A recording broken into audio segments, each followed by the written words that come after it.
Okay. So, kanina pinag-usapan natin yung impeachment at nandoon din yung pananaw daw, allegedly, pananaw ng taong bayan tungkol sa impeachment. But that's BS mga kababayan. Alam naman natin yun. Kalokohan yan, guys. Yung survey ng WR numero na yan, kalokohan yan. Oo. Totoo lang. I don't think it is reflective of the real opinion of the public pagdating sa impeachment laban kay Sara Duterte. Oo. Hindi ako naniniwala dyan. Di ko kakagatin yan. Pero mga kababayan, ito magpapatuloy natin sa isa pang resulta ng survey ni WR numero. Ito yung sinasabi ko sa inyo na ikinagulat ko. Kasi may parte dito na parang, ha? Talaga? Sinabi nila yun? Oo, ganun yung dating sa akin. Which, ngayon sa akin, dahil nabasa ko yun, ang dating sa akin, wait lang. Kung sino man yung sinurvey nyo, nag-iimbento yan. Seryoso, no joke, no joke. Nag-iimbento yan, nagsisinungaling yan, yung mga sinurvey nyo. Oo. Bakit? Papakita ko sa inyo. Ito. WR numero poll shows VP Duterte remains the top presidential bet in 2028. Ayan, mga kababayan. Pupunta na talaga sa impyerno ang Pilipinas. Palakpakan! Alam nyo mga kababayan, seryoso. Pag si Sara Duterte naging presidente ng Pilipinas, aalis talaga ako ng Pilipinas. No joke.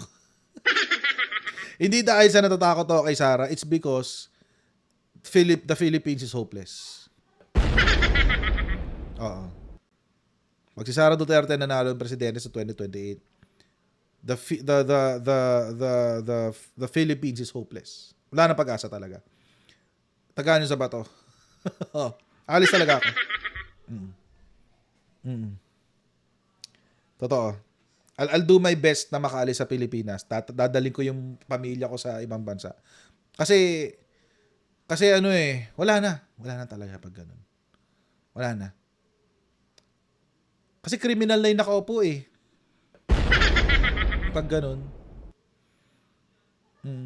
Mahirap na nga ang buhay dito. Masihira pa dahil kay Sara Duterte. At alam nyo yun, mga kababayan, kahit mahal na mahal mo ang bansang Pilipinas, pero mahal mo rin pamilya mo eh. Gusto mo maging maayos ang buhay nila. So,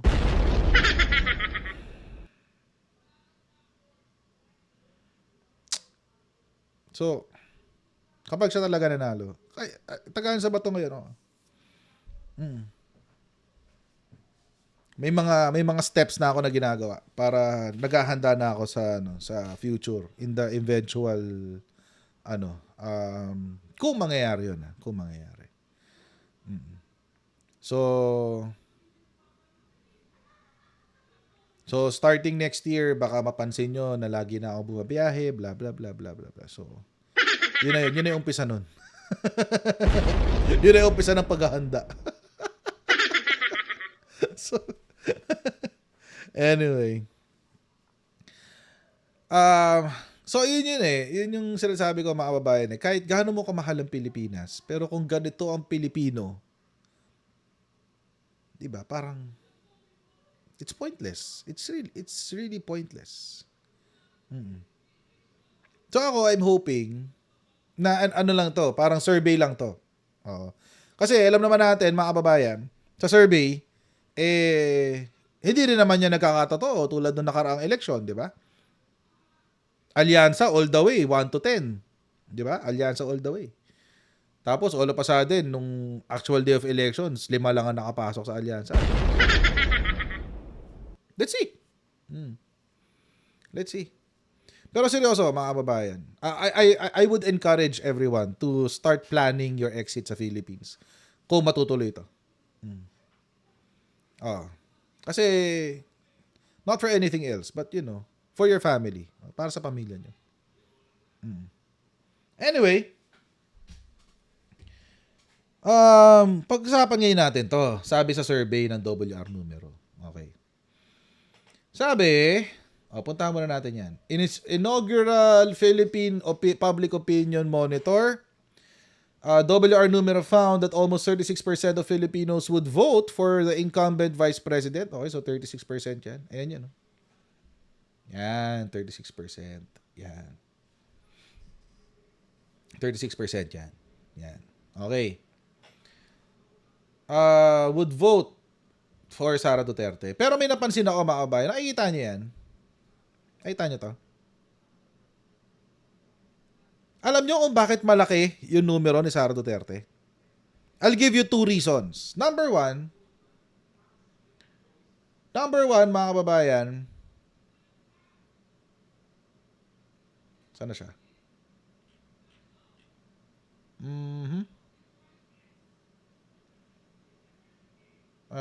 Wait lang. Nakasulat dito yun eh.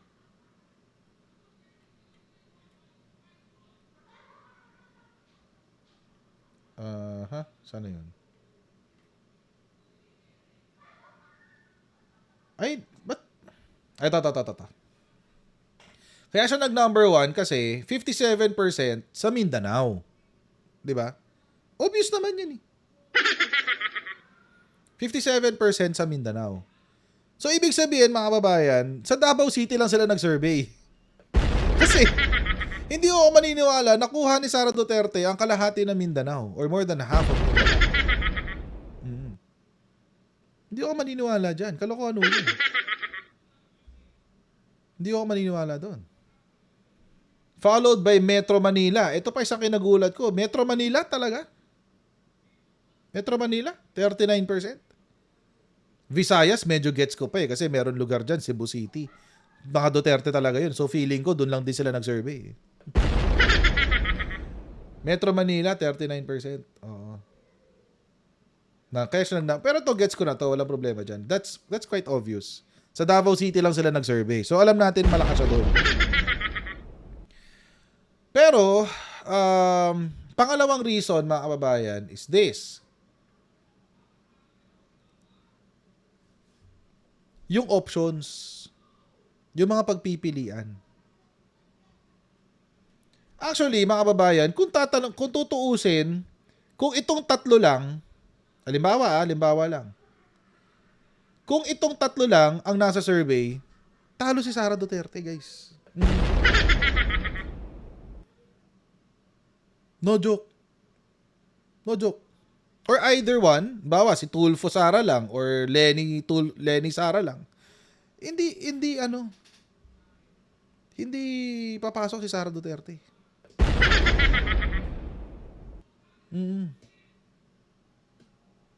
No joke. Kaso, sobrang dami ng option. So, ibig sabihin, etong mga to, could have, for example, yung kay Bam, kay Kiko, kay Risa, kay Joy Belmonte, lahat to, pwedeng pumasok kay Lenny yan eh. Lahat yan, pwedeng pumasok kay Lenny. Actually, pati yung Sunny Angara, pwede pumasok kay Lenny yan. Etong John Vic, Vince Dizon, pwede pumasok kay Tulfo. Or let's say, walang Drafi Tulfo. Lenny lang tsaka Sara. Diba? So, ito yung ibig ko sabihin, mga kababayan, na watered down. Winoter down yung survey. The more, the merrier. Alam lang naman na lahat ng tao na si Sara Duterte talaga ang frontrunner from time immemorial. Pero, para masimento yung imahe na yon through a survey, damihan mo yung options para kalat. Ganyan man daya ng survey, guys. Para kalat. Hati. Sa totoong election ba, aabot ng 11 ang total na iboboto mo? Hindi naman umaabot ng 11 ang iboboto mo eh. Marami na yung 5.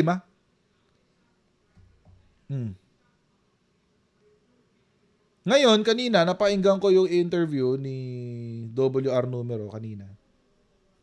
Kaya pa naman ang oras natin. Ipinaliliwanag niya kung bakit ganun karami. Okay. Painggan natin. Founder of WR Numero and CEO of the WR Advisory Group, Dr. Robin Michael Garcia. Good afternoon, Robin. Welcome to StoryCon. Good afternoon, Robin. Here. Hi. Thanks for making time for us. I know it's been a busy day for you guys, but I just want to run through the numbers that you released today. This is a national survey. Number one is the pre-election preferences for 2028. If I could just flash that graphic, we've got Vice President Sara Duterte leading the pack at 35.9% voter preference, Rafi Tulfo at 18.5%, and former VP Lenny Robredo at 15.7%. What is the story here? Yeah, so this is a long list of the potential candidates for president. So as you can see, Vice President Sara Duterte is still leading, and she's been consistently leading over the past few opinion monitors that we published. But we actually, something to notice that the data represent a post-announcement sort of story and headline. And we were expecting that she was going to surge into a higher position, but that's something that we don't see, despite the fact that previously you also had a similar list of 12 names for president. But she's stable at 35%. And the second, as you said, is Rafi Tulfo at 18%. So there's a sizable gap between Rafi Tulfo and Sara Duterte. And you also have Leni Robredo, who, if you push the logic and you apply the margin of error, could actually be considered as statistically tied with Rafi Tulfo in second place. That's something that we saw in our previous release in December and November. But yeah, so these are the three names at the top of the list who have also garnered a double-digit result. So Sara Duterte, Rafi Tulfo, and Leni Robredo. But we know very well that I think Leni Robredo and Rafi Tulfo have been deflecting announcements for the possible candidacy. And in fact, some of them have already said that they're not running for president. But in Philippine politics, we know very well that the story might change closer to the elections. Bobby? Robin pala. Sorry, Bobby yung kaninang guest. Yes, check. Robin, yung gusto ko malaman ay, sabi mo nga, post-announcement ito, which was supposed to bring about a bump. Di ba, pag nag-announce kang tatakbo ka, usually may counting bump. Correct. Dito parang walang bump. So mas ang interesado ako, hindi yung absolute numbers Mas interesado ako sa movement of numbers. Ano yung comparison sa inyong mga Yung previous trend. survey? Halimbawa yung pinanggalingan nito at saka kaya even before that. Ano yung comparison? Halimbawa, nagpa-plateau ba si Sara? Siya ba ay bumababa incrementally o tumataas? No, halimbawa, ako, alam ko for a fact na 100% hindi tatakbo si Rafi Tulfo for any position. At nagsimula siyang bumaba nung sinabi niya na hindi siya tatakbo talaga. Si Leni ay no, but, may kanon, no? Yung kanyang sinasabi. So, sabi mo nga kanina, yung disposition ng mga nakasama dyan. The story could always change. Yes, but tell us about the movement. Yes, ang gusto ko makita yung movement of numbers from your previous surveys. Yeah. Actually, so makikita natin yung movement kapag nag-change din yung names. But for the last few surveys that we've published, halos pareho yung names na nandito. And nakita natin that ito yung tatlong nasa taas na minention natin kanina that Regina mentioned. Pareho lang, si Sara Duterte pa rin yung number 1 at around 30%. Rafi Tulfo and Leni Robredo are a little bit higher than 10%. That has always been the story even last year. Sabi ko nga, that we've published 5 Philippine public opinion monitors, and you can see that online also. Wala masyadong movement comparatively, despite the fact that we introduced new names. No? So for example, for this rendition, we introduced at least 4 names, no, including DepEd Secretary Angara, si Joy Belmonte, yung Pati iba yung mga nagsasabi walang at least sa social kakwenta, media sinama na nila. she should be running. I'm not sure if she's seriously considering that, but we included her in this poll, in this version. We also included for presidency si Secretary Vince Dizon. Many people are saying siya yung pwedeng potential standard bearer ng administration. And then si MMDA General Manager Victoria, potential din na standard bearer. But we don't see a lot of movement even if we included new names. So halos pareho lang yung mga potential administration bets. Nakikita natin na walang traction masyado, nasa medyo dulo sila. And then medyo stable yung numbers ni VP Sara, Rafi Tulfo, and Leni Robredo over the past few surveys that we've published. Robin, how do you choose kung sino Ayan, ito, maganda itong tanong ni Ronald sasama Llamasito. diyan sa survey? May isang survey firm na binanatan ako 2 weeks ago. Dahil parang arbitrarily, tinanggal nila si Tulfo doon sa survey. No? At tinanggal din nila si Bam Aquino. No? So hindi ko alam kung anong basis nila sa pagtanggal. Dahil in that survey, medyo mas umangat si Sara. Dahil yung kay Tulfo, which is a populist brand, napunta sa isang populist candidate katulad ni Sara. So ano yung mga basihan nyo sa pagtanggal o pagdagdag ng mga pangalan sa survey? So internally sa WR, ang methodology po namin is we convene a committee, no, that includes some of the leaders and some senior advisors from academia, and then we consider the names that have been floated in personal anecdotes as well as signals from external environment, no, including the media. And so we look at all of these. And in fact, that's why we come up with a long list, because there's it's malayo pa election, and it's better for us to look at a longer list. There was a debate considerably if the list should be shorter to create a more meaningful result, but it's just too early really to limit the number of choices. And I think mas accurate nga tingnan yung level of support for the potential frontrunners if mas mahaba itong list. People are saying na mas liliit at mas mag-iiba yung kwento, yung story if you only have, say, like a three-way fight or a 5-way fight. We agree, but at the same time, we don't want to remove the potential candidates that will potentially shape the landscape for next year kung nag-file ng candidacy. See how stupid that is? Alam nyo, nakakatawa eh. Ang stupid ng reasoning ni Robin, whoever this Robin is. Siya yung may-ari ng WR numero. Ang stupid eh. Pinalapad daw nila yung listahan kasi para daw mas reflective of the potential na mangyari in the future. Sani Angara tatakbong presidente? Seriously? Kasama pa nga dyan, yata, hindi lang isinama sa listahan na to eh. Pero si General Torre kasama din, former General Torre. Wala na sa listahan. Oo. Vince Dizon, tapos anong basis nila? Anecdotes, interviews, etc. etc. Ang weird naman nun. Dapat nga hindi pa kayo nagpe-presidential survey kasi isa pa lang ang nagdeklara dyan, si Sara Duterte eh. Diba? Bam Aquino, Kiko Pangilinan, tatakbo bang presidente ang mga yan? Joy Belmonte, tatakbo ang presidente? So, ang weird. Parang, ang weird talaga nung selection process nila. Arbitrary nga. Arbitrary. Kung sinong trip nila. Or, kung sino yung sa palagay nila, mas makakapagpataas sa numero ng isa. Or, makakapagpahati sa numero ng isa. Di ba? Ganun lang mga simple. Parang election lang din naman yan eh. Parang election lang yan. Oo. So, ang dating sa akin, mga kababayan, this was released for mind conditioning. Okay. Para i-kondisyon ang isip natin. Tulad nito, mga kababayan, for example. Wait. Ito. Si Sara Duterte daw, ay inampon ng isang Ifugao. Nasa Ifugao kanina eh. Sa Benguet. Sa Benguet ba? O sa Ifugao, Mountain Province. Inampon daw siya. Oo. Sabi, parang adopted daughter daw ng Lamut. Ayan, sa Lamut. Adopted daughter daw. Nangangampanya na, babaeng to, nangangampanya na siya. Oo. So, adopted daughter, oo. Napasok daw ni Sara Duterte ang norte, yung baluarte ni Bongbong Marcos, napasok, wala na. Wala na talagang solid north, ganyan. Sabi ng mga DDS, napasok daw. Kung di pa naman isang tangat kalahati ito mga DDS na to. Sino-sino ba ang mga, hindi lang naman si Sara. Oo, hindi lang naman si Sara ang inadapt nila na daughter or son. Oh.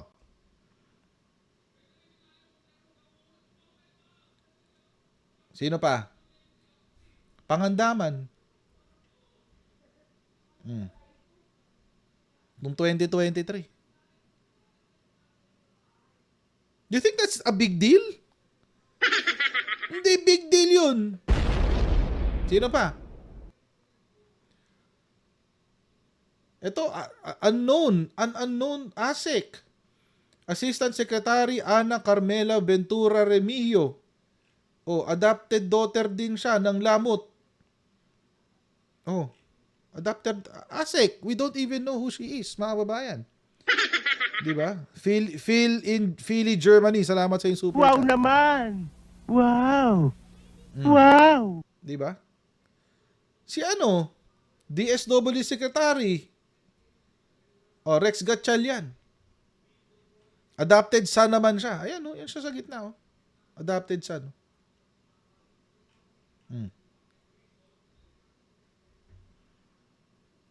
Di ba?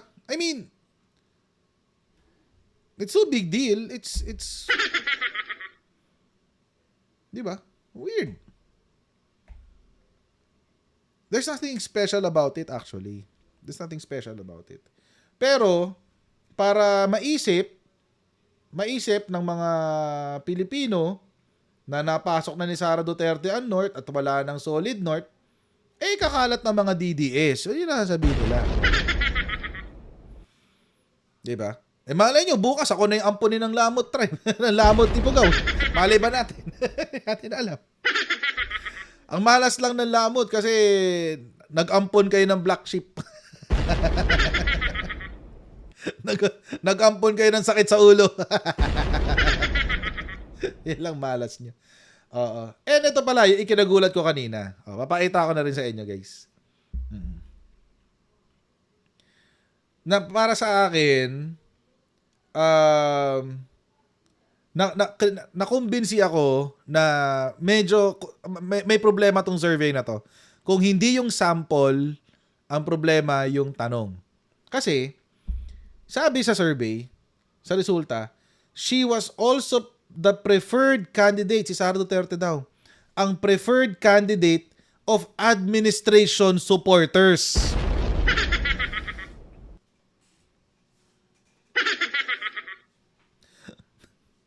Talaga? Kailan pa nangyari yan? Kailan pa nangyari to, guys? Totoo. Administration supporters, 44%. Gusto si Sara Duterte? Talaga? Niloloko nyo ba kami? Anak-anak tipaklong. Talaga? Nagsisinungaling ang sample nyo. Ay, Ken Reyes. Tapos na po April Fool's Day. Diba? Guys, wag na tayo maglokohan. Joke to, joke. Admin supporter ka, Bongbong Marcos supporter ka, tapos preferred candidate mo si Sara Duterte, talaga? No, I do not believe it. Not one bit. Lokohan to, guys. Di ba, Arweng? Salamat sa iyo, super. Wow naman! Lokohan to. Wow! Wow! 44% pa. 44% pa daw. Hindi ako naniniwala.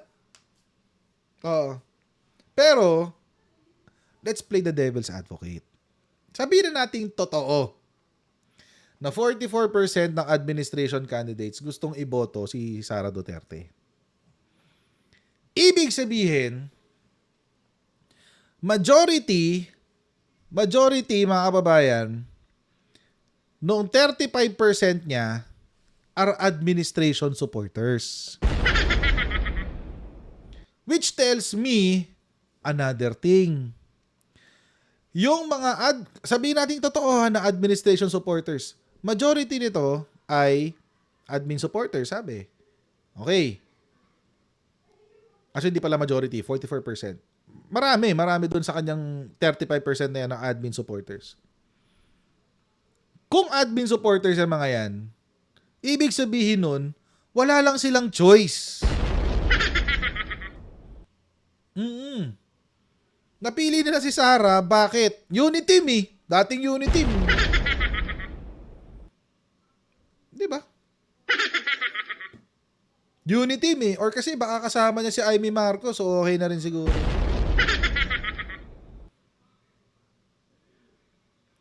Kaya ako nagtataka.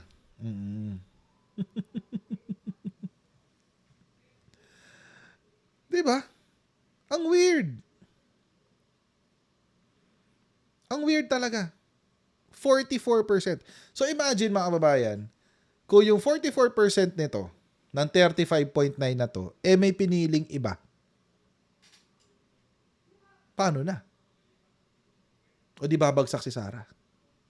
Wala lang kasing choice. Kasi sino ba naman yung mga choices mo? Rapi Tulfo. Maski ako, pag tinanong mo ako, hindi ko sasabihin si Rapi Tulfo eh. Ako, pag tinanong mo ako, baka hindi ko pasamahan si Lenny Robredo eh. Actually, sa lahat ng to, wala akong pipiliin dyan, guys. Sa lahat na yan. Wala akong pipiliin dyan sa lahat. Isama mo ako dito. Dyan, sa pinakailalim. Hindi pa sigurado. Dyan ako. Oo. Dyan ako.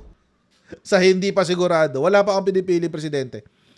Kung wala dyan yung gusto ko, dito ako sa 19.4.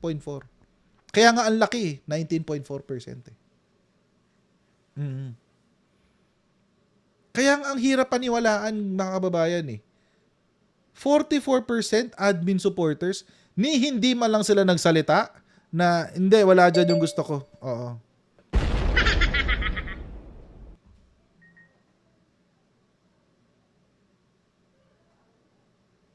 %44 yun, guys. Ang laki nun. That's almost half. Kalahati ng 35%. Almost half. Halos kalahati nung 35% na yan. So, anong ibig sabihin? Hanggang ngayon, kinakarga pa rin ng loyalist etong si Sara Duterte, anak kayo ng tipaklong. Ba't kayo ganyan? Hanggang ngayon, kinakarga nyo pa rin si Sara Duterte. Bitaw na, tama na. Kung totoo again, we're playing devil's advocate. Kung totoo na administration supporters, 44% eh.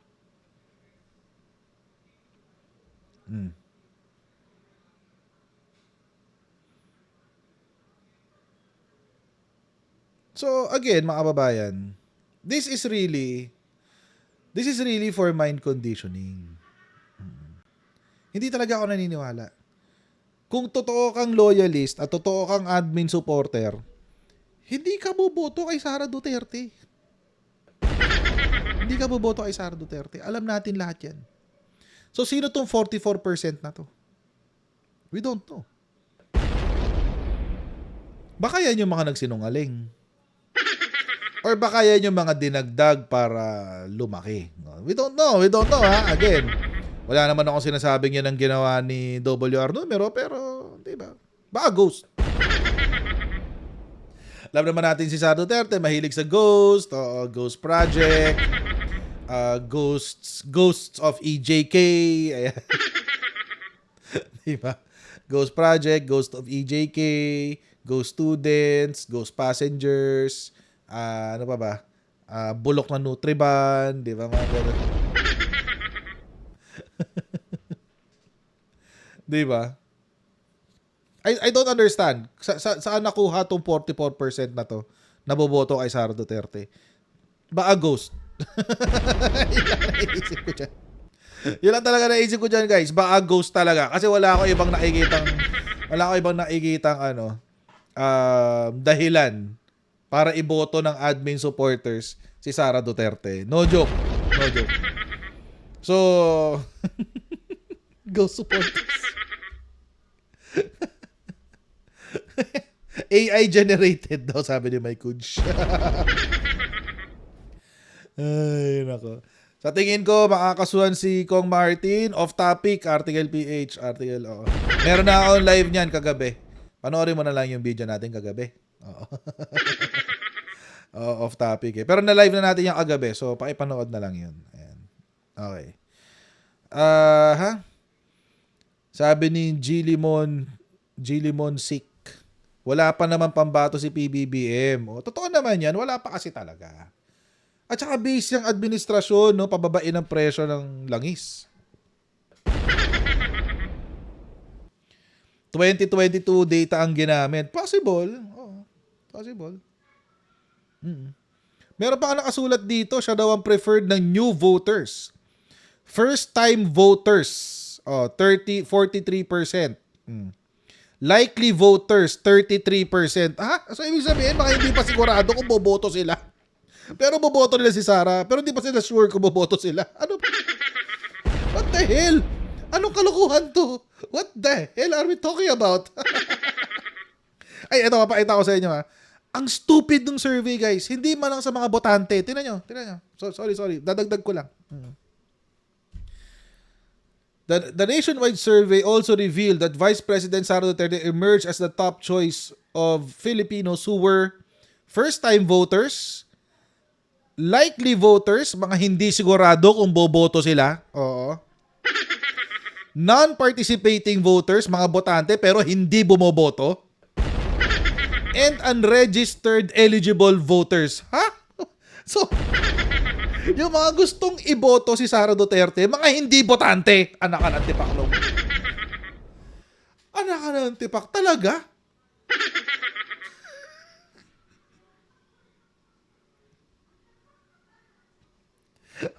Ang sakit sa bags, guys. Bakit ganon? Hindi man lang nila isinama yung botante talaga. Anak ka ng tipak.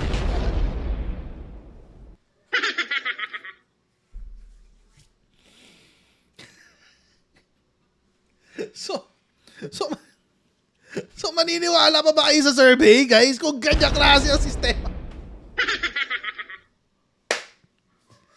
Anak ka ng tipaklo. Sabi ni Diana, stop the car! Multo talaga. Ghost voters, guys. Ghost voters. Anak ka ng tipaklog. Ang stupid. Promise talaga. Ang stupid ng survey. Promise. Ay, nako. China survey na. This is mind conditioning, guys. Mind conditioning to. It's very obvious at this point. It's very obvious. Mind conditioning to. preferred voter, preferred candidate ng administration? Hell to the no. Preferred candidate ng mga likely voters, mga hindi pa sigurado kung boboto. Preferred candidate ng non-participating voters. Preferred candidate ng unregistered voters. Anak ka ng tipaklong, kabubuhan to, guys.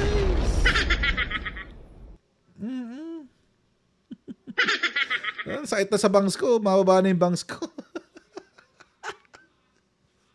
May bangs na ako. Dati wala. So, yun. It's stupid, but you know, yun talaga, it happens. Anyway. Pag ano nga, tigil-tigilan nyo na yung survey na yan. Naglolo ko na lang tayo dito. Oh. Mas katiwa-tiwala pa yung kalye survey kaysa dyan sa survey nyo. Anyway, mga kababayan, hanggang dito lang po muna tayo sa ating live stream. Oo, maraming pong salamat. Oo. Wag mo natin kakalimutan, mag-like, share, and subscribe. At wag mo natin kakalimutan na si Rodrigo Duterte ang nagpaumpisa ng flood control scam. Ayan. At magkita-kita po tayo sa susunod nating live stream, guys. Bye everyone. See you next time. Bye.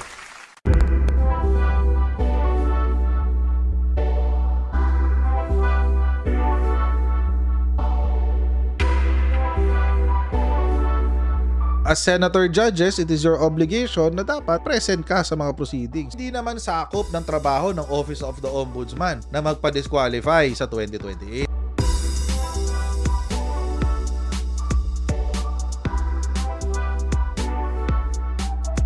I-identify na natin lahat ng Manchurian candidates. Tigil-tigilan na natin yung kalokohan natin.